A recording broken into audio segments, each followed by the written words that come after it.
Class 7th history का chapter number 7 हम कर रहे हैं, जो है devotional paths to the divine, है ना।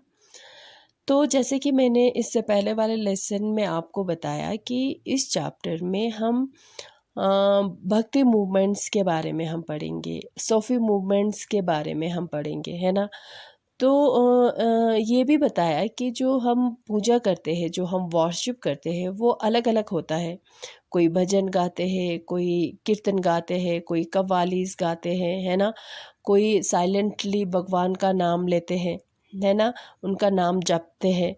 तो ये सारे जो प्रोसेस जो है आजकल में शुरू नहीं हुआ, ये सालों पहले शुरू हुआ, है ना। तो वो चलता आ रहा है, ये ट्रेडिशंस जो है वो चलता आ रहा है।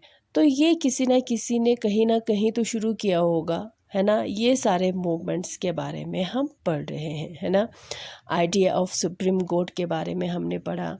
न्यू काइंड्स ऑफ भक्ति इन साउथ इंडिया के जो नयनार्स और अलवर्स थे उनके बारे में हमने पढ़ा।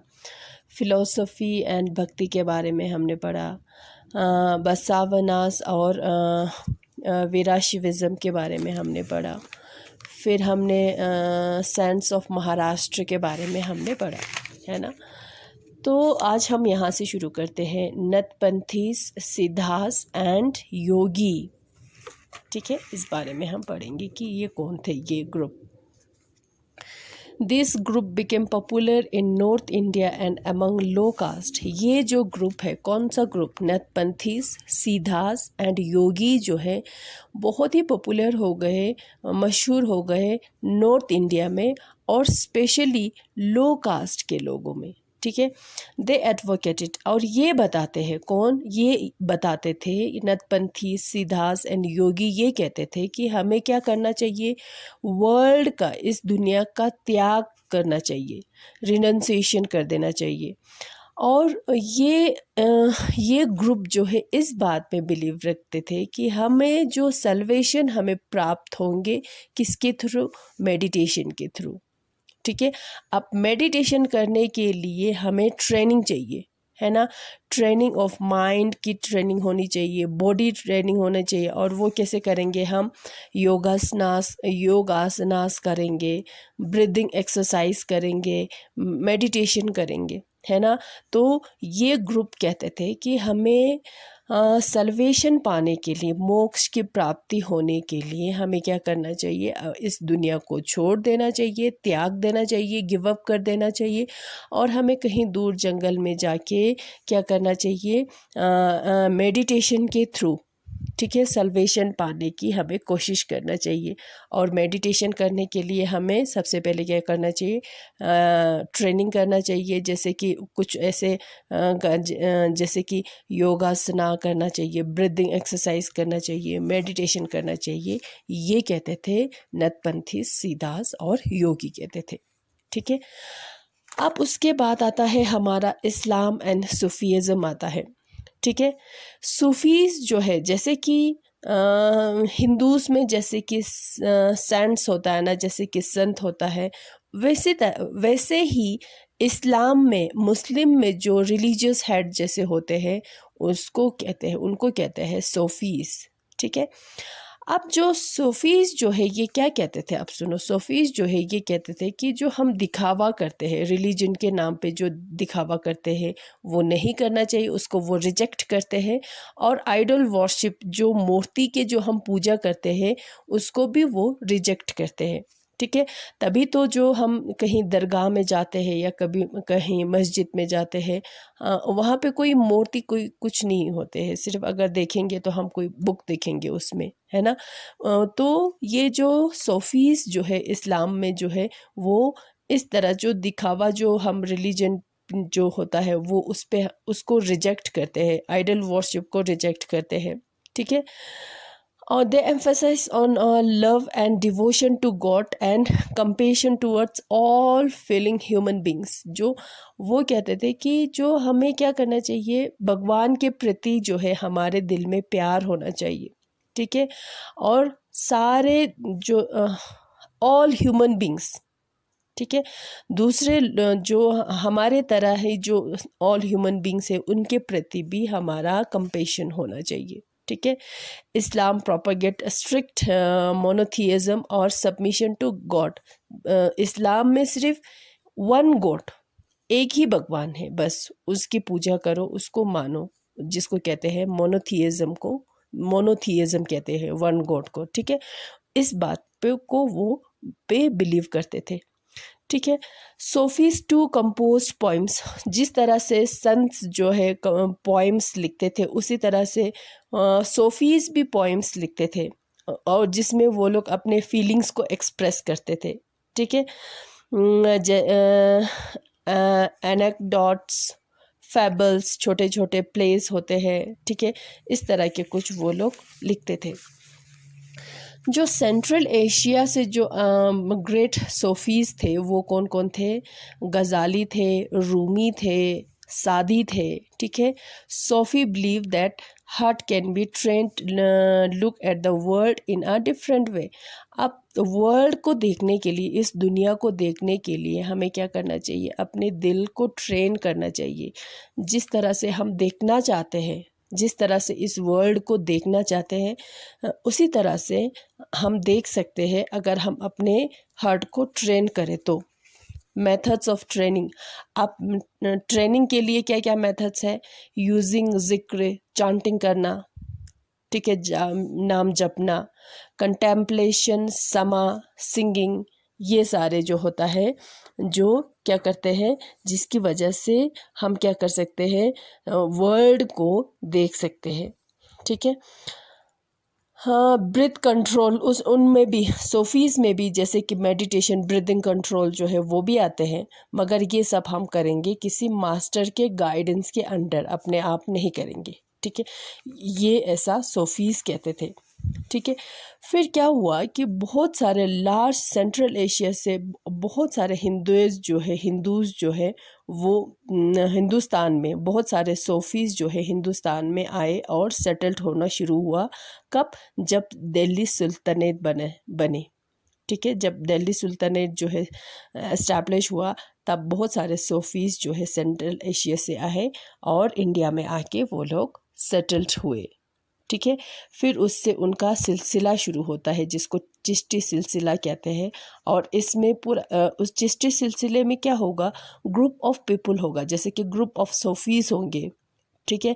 जैसे कि उसमें कौन कौन, जैसे कि teachers, Khwaja Muinuddin Chishti of Ajmer, Qutbuddin Bakhtiyar Kaki of Delhi, ठीक है, बाबा फरीद ऑफ पंजाब, ख्वाजा निज़ामुद्दीन औलिया ऑफ दिल्ली, ठीक है, बंदा Nawaz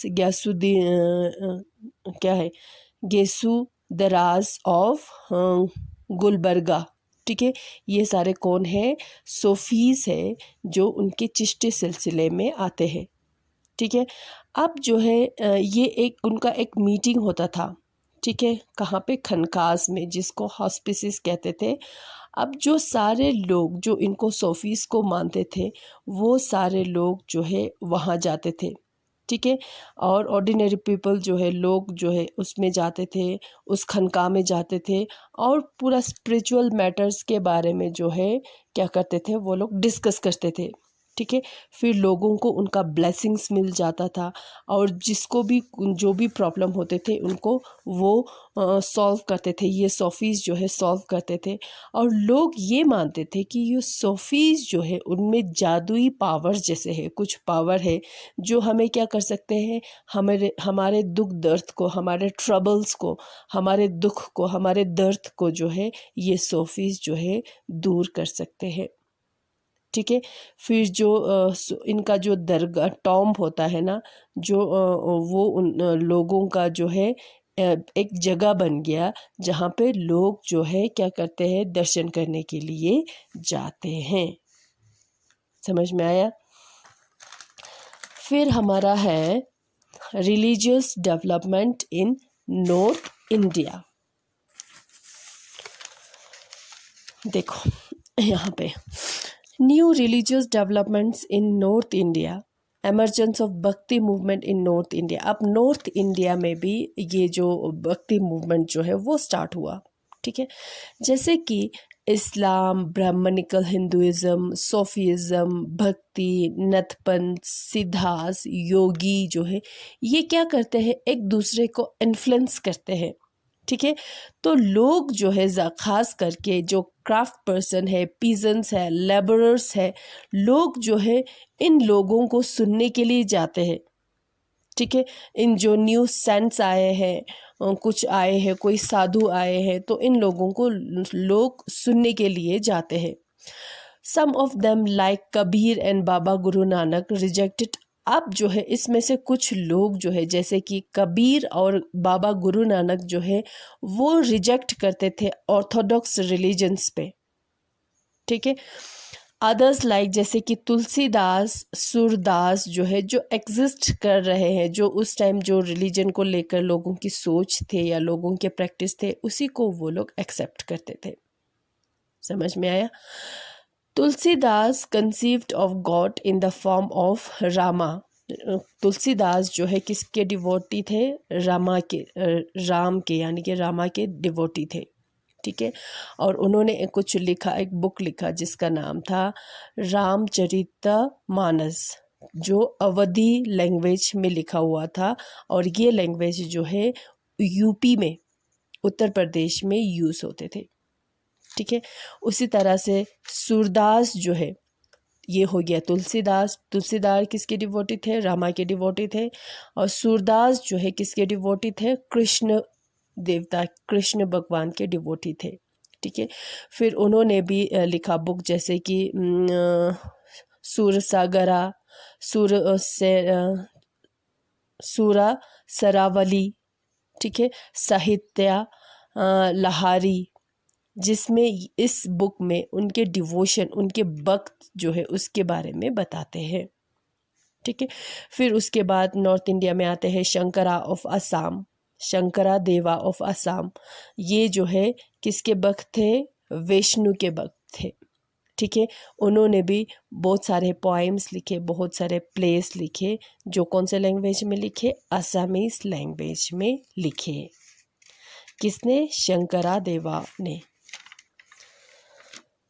He started setting up नामगार्स। उन्होंने, शंकरा देवा ने नामगार्स जो है वो बनाना शुरू किया। नामगार्स क्या होता है? एक घर जैसे होता है, हाउस ऑफ, जहाँ पे रेसिटेट किया जाता है, प्रेयर्स किया जाता है, नाम जपा जाता है, जहाँ पे प्रेयर्स, पूजा की जाती है।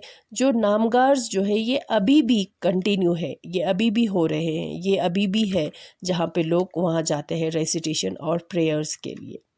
ठीक है, ऑल्सो इंक्लूड सेंट्स, और इसमें कुछ और भी आते हैं जैसे कि दादू दयाल, रविदास, मीराबाई। ठीक है, ये सारे। मीराबाई का नाम आपने सुना होगा।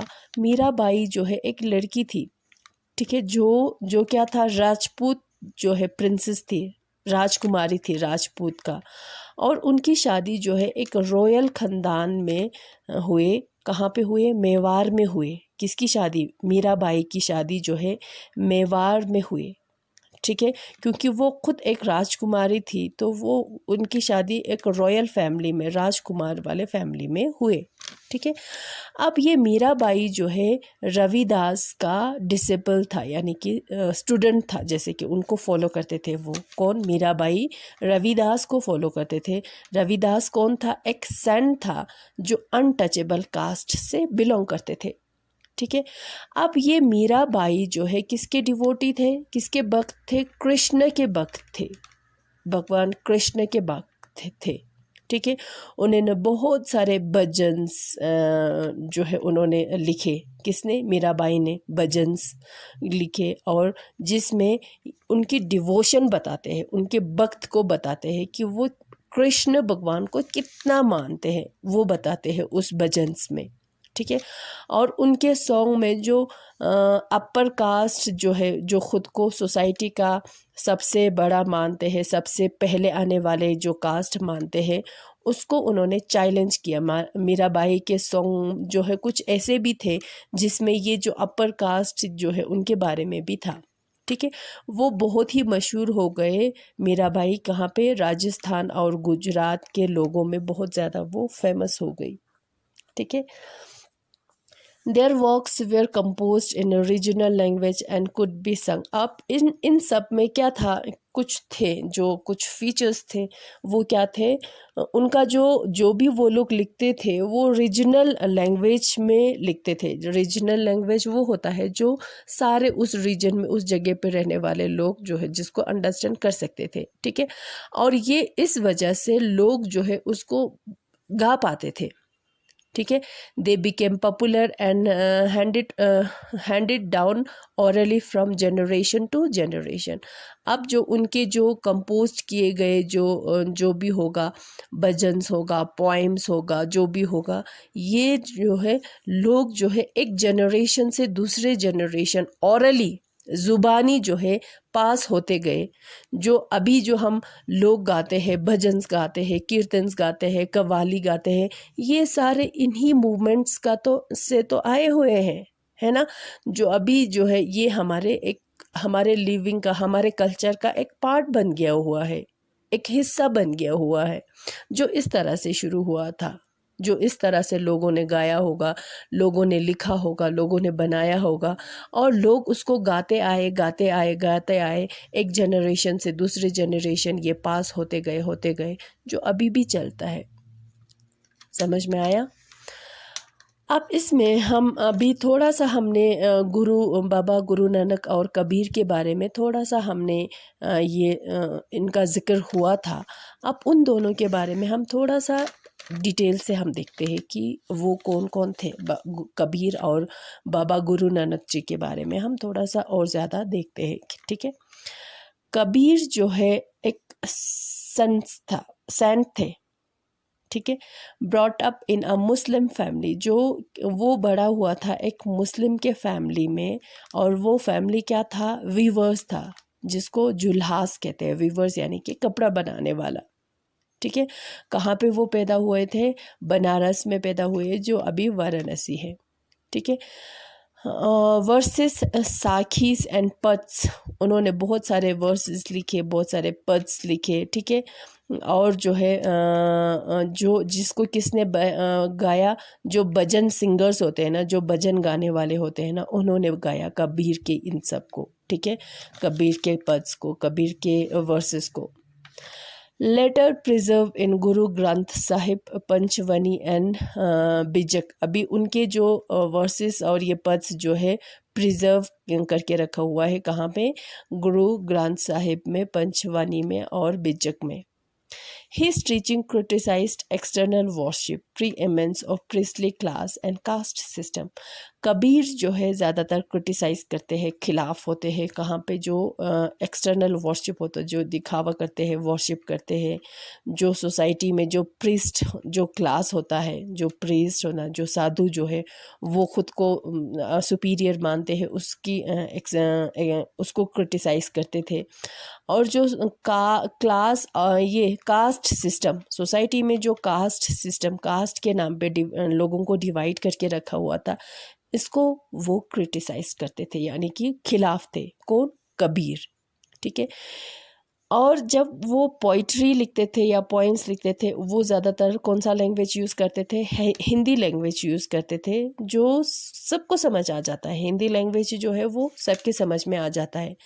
कभी कभी वो क्रिप्टिक लैंग्वेज भी यूज़ करते थे। क्रिप्टिक लैंग्वेज जो है वो लैंग्वेज होता है जो which is very difficult to understand, बहुत मुश्किल होता है उसको समझने में। कुछ उसमें हिडन मीनिंग होता है, जो उसको ढूंढना पड़ता है कि उसका मीनिंग क्या है, ठीक है। क्रिप्टिक लैंग्वेज भी कभी कभी कबीर यूज़ करते थे, मगर ज़्यादातर वो हिंदी लैंग्वेज यूज़ करते थे अपने पोइट्री में, ठीक है। ही बिलीव इन सुप्रीम गॉड, और वो क्या? सुप्रीम गॉड में वो बिलीव करते थे। और सल्वेशन पाने के लिए क्या कौन सा रास्ता हमें अपनाना चाहिए? भक्ति का रास्ता जो है अपनाना चाहिए, वो मानते थे। कौन? कबीर। और बहुत सारे उनके फॉलोअर्स थे, यानी कि उनको मानने वाले बहुत सारे लोग थे। हिंदूज़ में, इवन कि मुस्लिम्स में भी ऐसे भी लोग थे जो कबीर को मानते थे, जो कबीर के फॉलोअर्स थे। समझ में आया? फिर अब हमारा आता है बाबा गुरु नानक, ठीक है।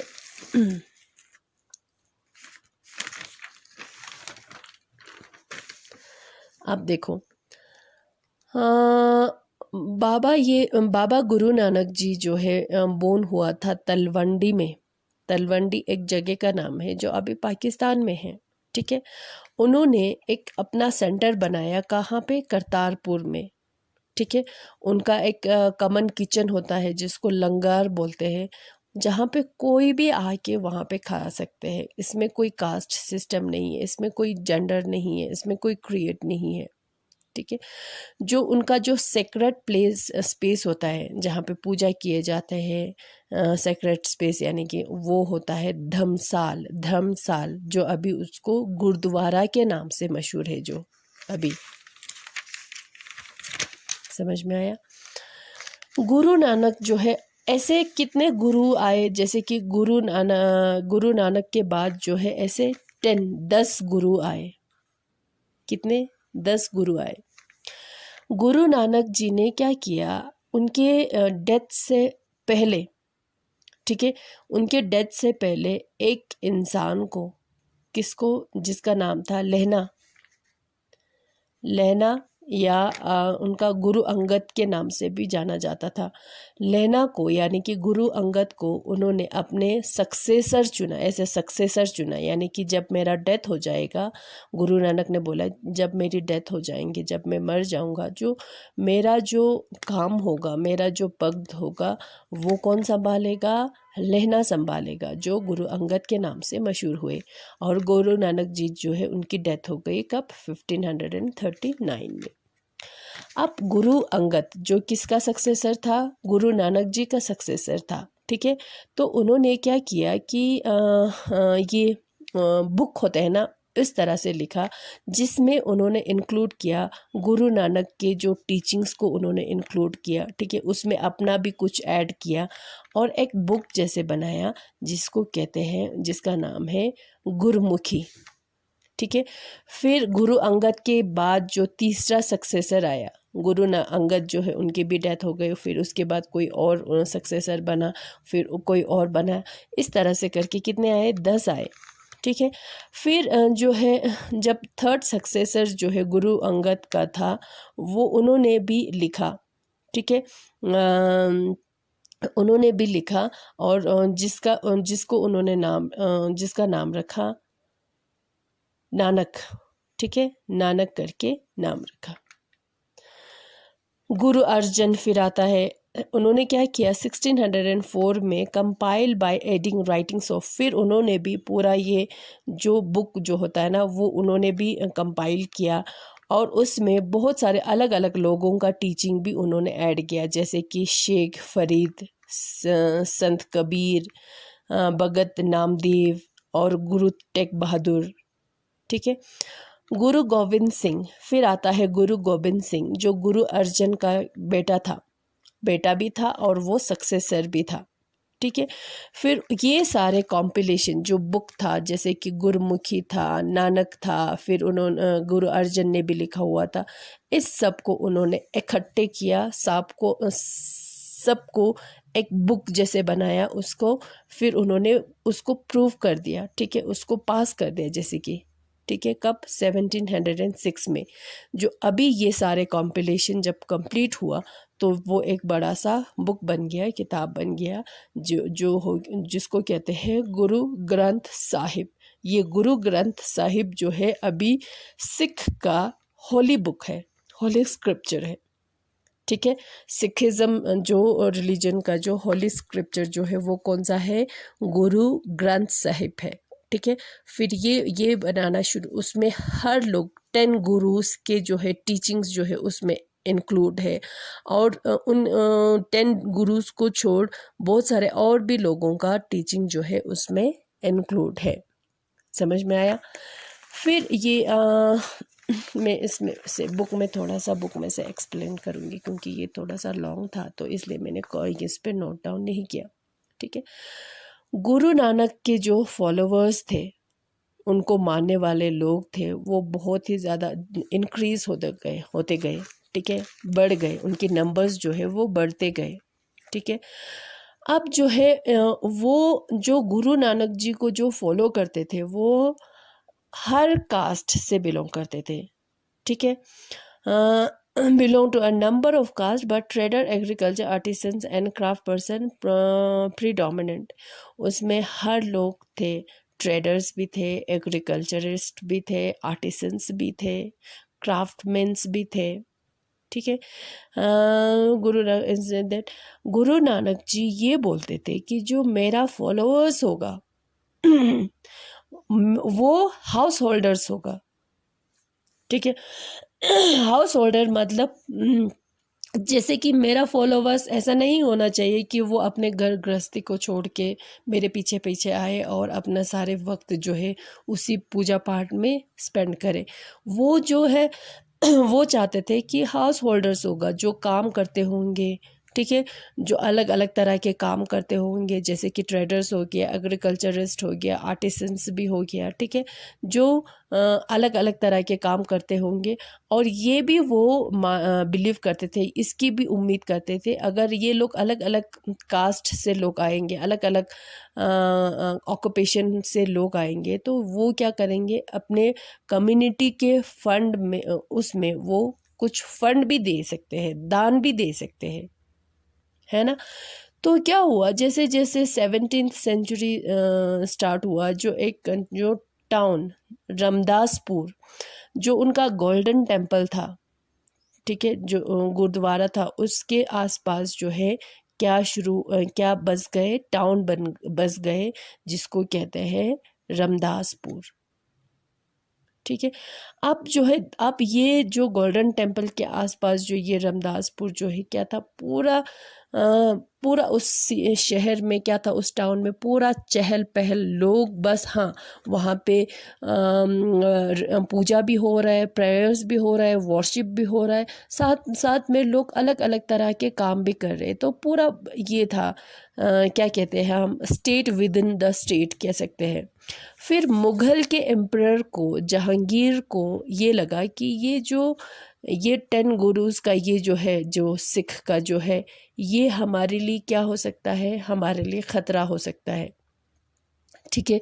जो उन्होंने अच्छे तरह से अपने आप को सेटल किया हुआ था, अपने आप को एस्टैब्लिश करके रखा हुआ था, उसमें जैसे कि मैंने आपको बताया कि सब कुछ होता था, उसमें प्रेयर्स, वर्शिप होता था, और उसमें लोग अलग अलग तरह के काम करते थे। उसमें से कोई पीजन्स थे, कोई आर्टिसंस थे, कोई क्राफ्टमैन था, कोई ट्रेडर्स था, हर तरह के लोग थे। ठीक है। तो पूरा उन्होंने अपना ही एक ग्रुप, अपना ही एक दुनिया बसा के रखा हुआ था, और वो मुग़ल के लिए ख़तरा था। ठीक है। तो मुगल्स ने ये ऑर्डर दिया कि गुरु अर्जन जो है उसको मार दो। कब ऑर्डर दिया? 1606 में। ठीक है। धीरे धीरे जो है ये सिख जो है पोलिटाइसाइज्ड हो गए। ठीक है। जैसे कि पॉलिटिकली वो लोग वो भी पॉपुलर होने लगे। समझ में आया? द कम्युनिटी, और वो धीरे धीरे करके खालसा के नाम से वो जानने लगे, क्योंकि अब ये जो है पॉलिटिकली जो है ये पॉपुलर हो गए। ठीक है। The community of Sikh called Khalsa पंथ बिकेम अ पॉलिटिकल इंटाइटी जो है उनका अलग से ये बन गया। The changing situation during 17th century influenced the development of Sikh movement. The ideas of Guru Nanak had huge impact on this development from the very beginning. He emphasized the importance of worship of one God. Guru Nanak ji कहते थे कि worship of one God जो है उस पर ज़्यादा importance देते थे। ठीक है। ये जो है ये कास्ट सिस्टम है, क्रिएट है, जेंडर है, ये इसका कोई मायने नहीं है। ठीक है। इसका कोई मीनिंग नहीं है। ठीक है। आप ये कहते थे कि with strong sense of social commitment ही हमसे वो जो है यूज्ड, कौन सा यूज़ करते थे, कौन सा टर्म यूज़ करते थे? नाम, दान, स्नान। ठीक है। अब जो है उनके टीचिंग में ये जो 3 जो है वर्ड है, नाम, दान, स्नान, जो है वो यूज़ करते थे। ठीक है। इसका मतलब है, नाम का मतलब है राइट वर्शिप, सही वर्शिप करो, पूजा करो। वेलफेयर ऑफ अदर्स, दान मतलब वेलफेयर ऑफ अदर्स, लोगों के, दूसरों की भलाई के बारे में सोचो, उनके अच्छाई के लिए काम करो। ठीक है। स्नान मीन्स प्योरिटी ऑफ कंडक्ट, जो हम काम करते हैं, जो हम कंडक्ट करते हैं, जो हमारा काम होता है वो प्योर होना चाहिए, ठीक है, ट्रू होना चाहिए। His teaching are now remember as, अभी जो उनका टीचिंग जो है अभी याद करते हैं लोग, नाम जपना, कीर्त करना, वंद चखना, ठीक है। और इसका सेम मीनिंग है, जिस right belief, worship, honest living, helping others, ठीक है। इस बात पे जो है, इन तीनों पे, कौन से, राइट बिलीव्स ये और वर्शिप, सही वर्शिप करो, सही बिलीव करो, ऑनेस्ट जो हमारा लिविंग जो है वो ऑनेस्ट होना चाहिए, दूसरों की हमें मदद करना चाहिए, इस पे ज़्यादा वो लोग इम्पोर्टेंस देते थे, ठीक है। बोले implication, this might partly explain the difference. अब जो है ये जो गुरु नानक जी जो है इस तरह से जो है पॉपुलर हो गए, ठीक है, अभी लोग उनको मानते हैं, है ना। He this might be difference from the followers of Guru Nanak and the history of followers of the other religious feature of the medieval centuries, like जैसे कि कबीर, रविदास, दादू, ठीक है, ये इनकी टीचिंग जो हम कह सकते हैं, इनकी सोच हम कह सकते हैं, इनकी आइडियाज़ हम कह सकते हैं, जो किन के आइडियाज़, कबीर के आइडियाज़, रविदास के आइडियाज़, दादू के आइडियाज़ जो है, इनके आइडियाज़ जो है थोड़ा बहुत सारे गुरु नानक जी और इनके आइडियाज़ में बहुत ज़्यादा सिमिलरिटीज़ था, यानी कि मिलते थे, सेम जो उनकी आइडियाज़ जो है सेम था, ठीक है। इस तरह से जो है भक्ति मूवमेंट, इस तरह से सोफीज मूवमेंट्स आए, समझ में आया, मिडिवल पीरियड में, ठीक है। तो ये इससे हमारा ये चैप्टर ख़त्म हो जाता है, थोड़ा ज़्यादा हो गया मगर इसको ख़त्म करना था, ठीक है। Thank you.